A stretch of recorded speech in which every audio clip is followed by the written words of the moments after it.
রহরার ছবি আপনাদের সামনে রাখবো। সাত সকালে অস্ত্র ভান্ডারের হদিশ পেয়েছে পুলিশ। প্রচুর আগ্নেয়াস্ত্র, গুলির হদিশ পাওয়া গিয়েছে। রহরার রিজেন্ট পার্কে পুলিশ অভিযান চালায়।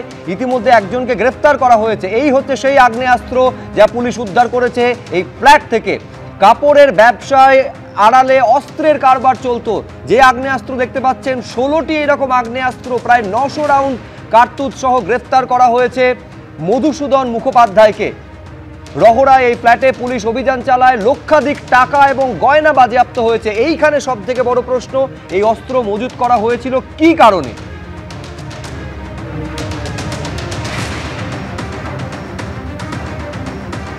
দুই প্রতিনিধি সরাসরি আমাদের সঙ্গে রয়েছেন একেবারে ঘটনাস্থল, যেখান থেকে বিপুল পরিমাণে অস্ত্র এবং কার্তুজ উদ্ধার হয়েছে। হিন্দোলদে আমাদের সঙ্গে রয়েছেন সেখান থেকে, এবং ব্যারাকপুর কমিশনারেট থেকে আমাদের আরেক প্রতিনিধি আবির দত্ত রয়েছেন। এইটা আমি আবির শুরুতে তোমার থেকে জানতে চাইছি, এখনো পর্যন্ত প্রাথমিক তদন্তে এই মধুসূদন মুখোপাধ্যায় সম্পর্কে কি কি জানা যাচ্ছে? কি কারণে তার ফ্ল্যাটে বিপুল পরিমাণে অস্ত্র মজুদ ছিল?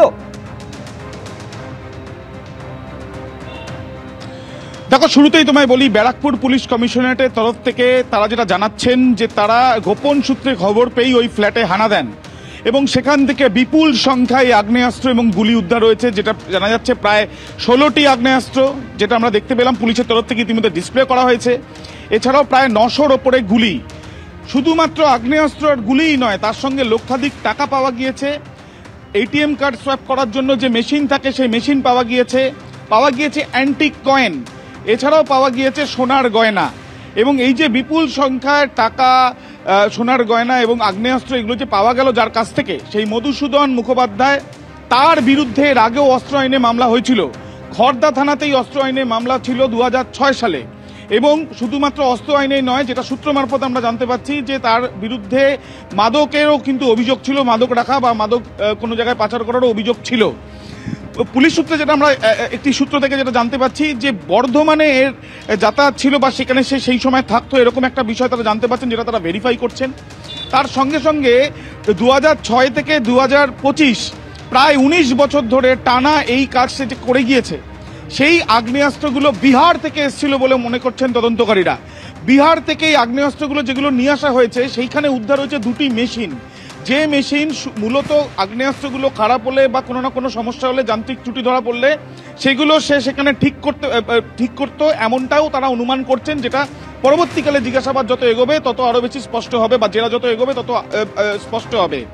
এই যে ব্যক্তি, তার আগ্নেয়াস্ত্র কারবারি সেটা দীর্ঘদিনের, কিন্তু যে ধরনের আগ্নেয়াস্ত্র পাওয়া গিয়েছে বা যে ধরনের গুলি পাওয়া গিয়েছে বিহার থেকে নিয়ে আসা হয়েছিল বলে তারা মনে করছেন। এই ব্যক্তির বিরুদ্ধে 2006 সালে অস্ত্র আইনে মামলা ছিল, এমনকি এনডিপিএস একটাও মামলা ছিল। এমনকি এই যে ব্যক্তি, তাকে গ্রেপ্তার করা হয়েছে 3 বছর ধরে, প্রায় আনুমানিক 3 বছর ধরে সেইখানে থাকতো বলে তদন্তকারীরা জানতে পাচ্ছেন। এবং সেখানে যখন থাকতেন আশেপাশে কেউ বুঝতে পারেনি, এবং বা কাউকে সেই বিষয় নিয়ে বুঝতেও সে দেয়নি, এবং একইভাবে এর কারবারি চালিয়ে গিয়েছিল। এই ব্যক্তি একেবারে আগে গ্রেফতার পর্যন্ত হয়েছিলেন। আমি এইখানে আমাদের আরেক প্রতিনিধি হিন্দোলদের কাছে যাব, কিন্তু তার আগে এই গ্রেফতারি নিয়ে এবং যা যা উদ্ধার হয়েছে তা নিয়ে পুলিশের কি বক্তব্য দেখুন। During the seizure, আমরা 5টে লং আর্মস পেয়েছি, একটা পাম্প অ্যাকশন গান, একটা বোল্ট অ্যাকশন রাইফেল, 2টো ডিবিবিএল রাইফেল, একটা এসবিবিএল রাইফেল। এই ছাড়া আমরা 9টা স্মল আর্মস পেয়েছি, একটা 9mm পিস্টল, 2টো 7mm পিস্টল, 3টে রিভলভার্স আর 3টে সিঙ্গল শটার্স। এর সাথে হচ্ছে 16খানা ম্যাগাজিনস, 7 এমটি ম্যাগাজিনস অফ 7 আর 9টা অফ 9। আর আমরা অ্যারাউন্ড 905 অ্যামিনিশনস পেয়েছি অফ ডিফারেন্ট ভ্যারাইটিস।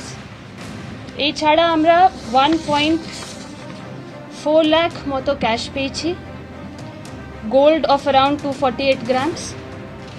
আমরা কিছু অ্যান্টিক কয়েন্সও পেয়েছি, around 10.7 kgs of antique coins, ওটা আমরা ভেরিফাই করছি।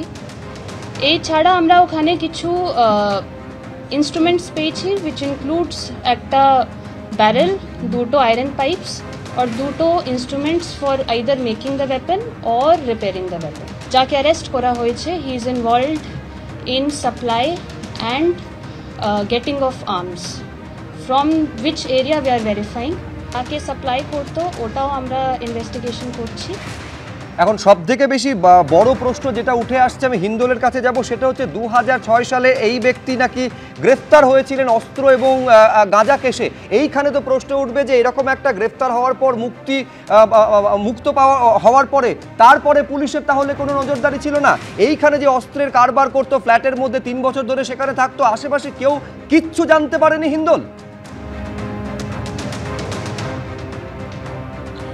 একেবারেই সুব্রজিৎ, এই ফ্ল্যাটের বাসিন্দারা বলছেন তারা বুঝতেই পারেননি যে মধুসূদন মুখোপাধ্যায় এত বড় একজন অস্ত্র ব্যবসায়ী। তারা জানতেন মধুসূদন মুখোপাধ্যায় প্রচণ্ড একজন ভালো মানুষ, তিনি কাপড়ের ব্যবসা করতেন। পাড়া প্রতিবেশীরাও তেমনটাই জানতেন, কিন্তু পাড়া প্রতিবেশীর কারোর সাথে তিনি তেমন একটা কথা বলতেন না। পরিচারিকা বেশ কয়েকজন, তারা বলছেন তাদেরকে কয়েকদিনের জন্য তিনি কাজে রাখতেন, তারপরে ছাড়িয়ে দিতেন, আবার নতুন পরিচারিকা রাখতেন। অর্থাৎ এই যে অস্ত্র ব্যবসা চলতো, সেই ব্যবসাটা যেন কেউ না জানতে পারে, সেই কারণেই কিন্তু এই মধুসূদন মুখোপাধ্যায় এই ধরনের পদক্ষেপ নিতেন। তোমাকে দেখাই, এই যে ফ্ল্যাট, যেটা রহরা থানার অন্তর্গত রিজেন্ট পার্ক এলাকায় এই ফ্ল্যাট রয়েছে, রহরা থানা থেকে মাত্র 4.3 কিলোমিটার দূরে এই ফ্ল্যাট। সেই ফ্ল্যাটে 3 বছর ধরে কিন্তু এই মধুসূদন মুখোপাধ্যায় এই যে ঘর রয়েছে, ক্যামেরা পার্সন দীপ্তেন্দুকে বলবো একবার ছবিটা দেখাতে, যে ঘরে ভোর থেকে একেবারে পুলিশ তল্লাশি অভিযান চালায় এবং সেই তল্লাশি অভিযান চালিয়েই বিপুল সংখ্যক যে আগ্নেয়াস্ত্র এবং গুলি, অর্থাৎ কিনা কার্তুজ উদ্ধার করেছে, সোনার গয়না, নগদ অর্থ, এইসব যে উদ্ধার হয়েছে, এই ঘরেই কিন্তু মধুসূদন মুখোপাধ্যায় থাকতেন 3 বছর ধরে। এই ফ্ল্যাটের যারা বাসিন্দা তারা কেউ বুঝতেই পারেননি যে মধুসূদন মুখোপাধ্যায় কাপড়ের ব্যবসা করেন না, তিনি অস্ত্রর ব্যবসা করেন। তদন্তকারীরা যেটা এখনো পর্যন্ত প্রাথমিকভাবে জানতে পেরেছেন, তিনি অস্ত্রের কারবারের সঙ্গে সরাসরি যুক্ত। কিন্তু এই অস্ত্র কোথা থেকে এসেছিল তার প্রসঙ্গে পুলিশ যেটা জানতে পেরেছে যে তিহারের একটা যোগ কিন্তু তারা পাচ্ছেন তদন্তকারীরা ব্যারাকপুর পুলিশ কমিশনারেটের। সেই তিহার যোগ যেমন রয়েছে, তার পাশাপাশি এই কলকাতা এবং এই ব্যারাকপুর পুলিশ কমিশনারেট এলাকায় সেখানে কার মাধ্যমে যোগাযোগ হতো, তিনি কি সরাসরি সেখান থেকে নিয়ে আসতেন, কার কাছে বিক্রি করতেন, কেন এত সংখ্যক, পুলিশ তদন্ত করে দেখার চেষ্টা করবে। তিহার যোগের কথা হিন্দোল বলছিল, তিহার যোগ থেকে শুরু করে বিহার যোগ পুরোটা সামনে আসছে।